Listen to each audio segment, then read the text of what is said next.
دوستو Ertugrul الغازی series ایک بہت بڑے انعام کی حقدار ہے کیونکہ اس سیریز نے ایک بات تو یقیناً سب کو سکھا دی ہوگی کہ کیسے اسلامی سیریز بھی کامیاب ہو سکتی ہیں۔ کیونکہ دوستو آج کل کے دور کے حساب سے تو ہر دوسرا ڈائریکٹر یا پروڈیوسر یہی سوچتا ہے کہ فحاشی سے بھرپور ڈرامے ہی کامیاب ہو سکتے ہیں، لیکن ان سب باتوں کو ارطغرل الغازی سیریز نے غلط ثابت کر دیا اور آتے ہی ایسی دھوم مچائی کہ تمام فحاشی کے اڈے بند ہو گئے۔ دوستو اس سیریز کی بدولت اینگن التان اور باقی ٹیم کو بہت زیادہ پذیرائی ملی، لیکن جو گرینڈ پارٹی رکھی گئی اس سیریز کے اختتام پر ارطغرل الغازی یعنی اینگن التان کے لیے، وہ آپ کو ضرور حیران کر ڈالے گی۔ لیکن دوستو ویڈیو کی مزید تفصیل میں جانے سے پہلے اگر ابھی تک آپ نے ماجد ٹی وی کو سبسکرائب نہیں کیا تو جلدی سے اس چینل کو سبسکرائب کر کے بیل آئیکن پریس کر دیں۔ دوستو ارطغرل الغازی سیریز ہو یا کوئی بھی دیگر اسلامی سیریز، ان سب میں ہمارے ان عظیم حکمرانوں کے بارے میں ہمیں ڈرامائی شکل میں ایک کہانی دکھائی جاتی ہے جس کے ذریعے ہمارے ذہنوں میں وہ حکمران دوبارہ تاریخ میں زندہ ہو جاتے ہیں جن کو ہم جاننے کی کھوج میں لگ جاتے ہیں، اور ان سیریز کا کسی بھی کلچر سے کوئی تعلق نہیں ہوتا۔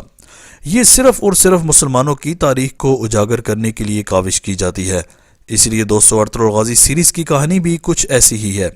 یعنی اس سیریز میں سلطنت عثمانیہ کے اجداد کی زندگی دکھائی گئی ہے کہ کیسے ایک انتہائی چھوٹے سے قبیلے نے اپنے بھرپور محنت اور دلیری سے اپنی ایک ایسی پہچان بنائی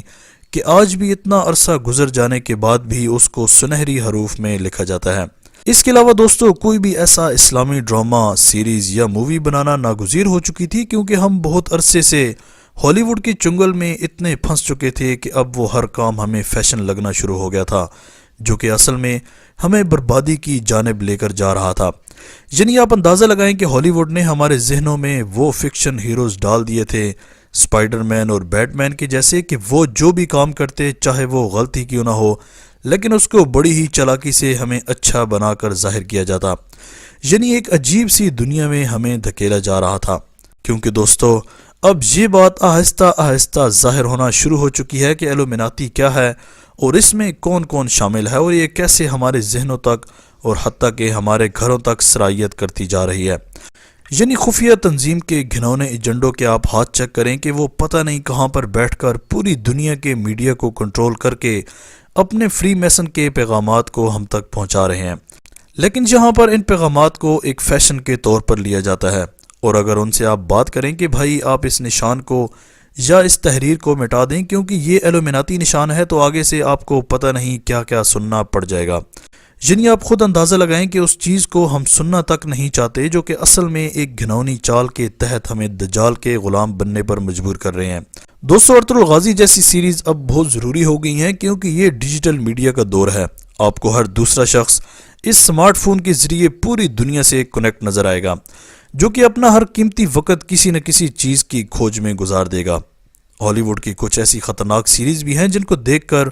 انسان بالکل پاگل ہو جاتا ہے اور یہ سوچنے پر مجبور ہو جاتا ہے کہ میں صحیح ہوں یا جو سکرین پر مجھے نظر آ رہا ہے وہ صحیح ہے، کیونکہ دوستو ایسی برین واشنگ کی جاتی ہے دیکھنے والے کے ذہن کو کہ اس کو اپنا آپ بھی برا لگنا شروع ہو جاتا ہے، جیسے گیم آف تھرون اور اسی طرح کے بے شمار سیریز۔ لیکن دوستو ہمارا المیہ یہ ہے کہ ہم سب کچھ جاننے کے باوجود بھی ان کو اتنی ہی ریٹنگ دے رہے ہیں جتنی ان کو چاہیے۔ اسی لیے دوستو اساسن کریڈ جیسی سیریز جو کہ اتنی زیادہ کامیاب ہو گئی ہیں کہ اب وہ گیمز کی شکل میں آ گئی ہیں اور ہر دوسرا شخص اس گیم کو کھیل رہا ہے، جس میں صاف صاف دکھایا جاتا ہے کہ وہ بدبخت کیسے بیت المقدس کی حرمتی کرتا ہے۔ لیکن دوستو ان سب سے تانگ آ کر کسی نہ کسی کو تو پہل کرنی ہی تھی، تو ایسے میں ترکی نے اپنے سارے دیگر پروجیکٹس کو چھوڑ کر ایک ایسی سیریز بنانے کے بارے میں سوچا جس نے ان سب خرافات کو ایک دن ختم کرنا تھا۔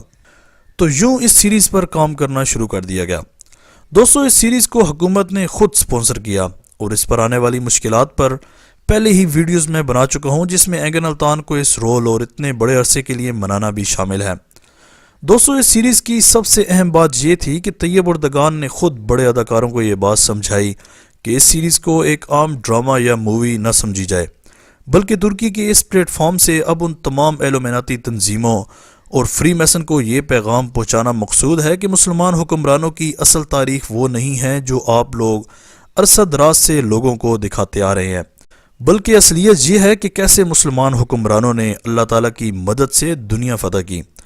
اور یوں پھر اس شاہکار کو دنیا کے سامنے پیش کر دیا گیا، اور دیکھتے ہی دیکھتے ساری بیہودہ انڈسٹریز زمین بوس ہونا شروع ہو گئیں، کیونکہ دوستو یہودی لابی کی جانب سے بلین ڈالرز خرچ کر کے جو بیہودگی لوگوں کے ذہنوں میں ڈالی گئی تھی وہ اب ختم ہونا شروع ہو گئی، کیونکہ دوستو 150 سے زیادہ ملکوں میں اس ڈرامے کو مختلف زبانوں میں نشر کیا گیا، جس میں مسلمانوں کے گولڈن تاریخ کو پوری دنیا نے اجاگر ہوتے دیکھا، اور اس ایک اکیلی سیریز نے 70 سالہ ہالی ووڈ کی تاریخ کو مسخ کر کے رکھ دیا۔ پھر شیطانی لابی اس سیریز کو جگہ جگہ بین کرنے لگ گئی، کیونکہ دوستو یہ سیریز جہاں جہاں بھی چلتی گئی لوگوں کو اپنا گرویدہ بناتی گئی، پھر چاہے وہ مسلم ہو یا غیر مسلم۔ دوستو اس سیریز کے لیے لوگوں کی اتنی محبت دیکھ کر نیو یارک ٹائم کے کالم نگار نے اس سیریز کو ایک خاموش بم بھی کہا، کیونکہ اس اکیلی سیریز نے وہ کر دکھایا جو کہ پچھلے 70 سال سے کوئی نہ کر سکا۔ اس سیریز کے اتنے چرچے دیکھ کر شیطانی لابی سر جوڑ کر بیٹھ گئی اور کچھ ایسا بنانے کا سوچنے لگی جس سے مسلمانوں کو ایک بار پھر ذلت اور رسوائی کا سامنا کرنا پڑے، کیونکہ دوستو شیطانی لابی کی طرف سے مسلمانوں کے خلاف کی گئی ساری انویسٹمنٹ اب رائگان ہو چکی تھی۔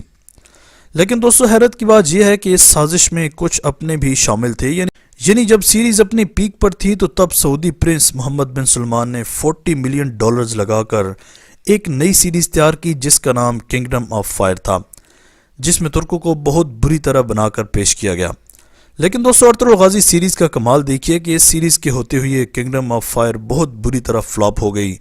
اور وہ سارے پیسے ڈوب گئے جو کہ محمد بن سلمان نے ارطغرل غازی سیریز کے خلاف لگائے تھے۔ دوستو یہ سیریز پاکستان میں بھی اردو زبان میں چلائی گئی، اور اس نے پاکستان میں بھی کامیابی کے سارے ریکارڈ توڑ ڈالے۔ بہت سارے لوگوں نے کوشش کی کہ یہ پاکستان میں بھی بین ہو جائے، جس میں کچھ پاکستانی اداکار بھی شامل ہیں، لیکن دوستو اس کی بے پناہ کامیابی نے ان کی اس کوشش پر پانی پھیر دیا۔ ارطغرل غازی سیریز کی جرنی بہت ہی کامیاب رہی ہے، اور اپنے اندر بے پناہ کامیابی سمیٹ کر یہ سیریز پاکستان میں بھی اپنے اختتام پر پہنچ رہی ہے۔ دوستو اس سیریز کے ڈائریکٹر، پروڈیوسرز اور رائٹر کی پوری دنیا فین ہو گئی ہے، جنہوں نے اپنی دن رات کی انتھک محنت سے اس سیریز کو بنایا، اور آج یہ ٹائم ہے کہ ہر جانب اسی سیریز کے چرچے ہیں۔ دوستو طیب اردگان کا یہ تیر بالکل صحیح نشانے پر لگا ہے، جس کا درد ہمیشہ شیطانی لابی کو یاد رہے گا۔ اس سیریز کے اختتام پر ارطغرل غازی کے لیے ایک گرینڈ پارٹی کا اہتمام بھی کیا گیا، جس میں منسٹرز، ایکٹرز اور اسی طرح گلف کنٹریز کے لوگ بھی شامل تھے، اور اس پارٹی میں ارطغرل غازی کو بہترین خراج تحسین پیش کیا گیا، اور نہ صرف ارطغرل کو بلکہ دیگر اداکاروں کو بھی اس کاوش کے لیے سراہا گیا۔ دوستو آپ اس دور کی بہترین سیریز کے بارے میں کیا رائے رکھتے ہیں؟ کمنٹ سیکشن میں اپنی قیمتی رائے کا اظہار ضرور کیجیے گا۔ آج تک کے لیے اتنا ہی۔ اسی طرح کے امیزنگ ویڈیوز کے لیے ماجد ٹی وی کو سبسکرائب کر کے بیل آئیکن پریس کر دیں، تاکہ ماجد ٹی وی کے آنے والی ہر ویڈیو کی نوٹیفیکیشن آپ کو آسانی سے ملتی رہے۔ اگلی ویڈیو تک کے لیے اجازت دیجیے۔ اللہ حافظ۔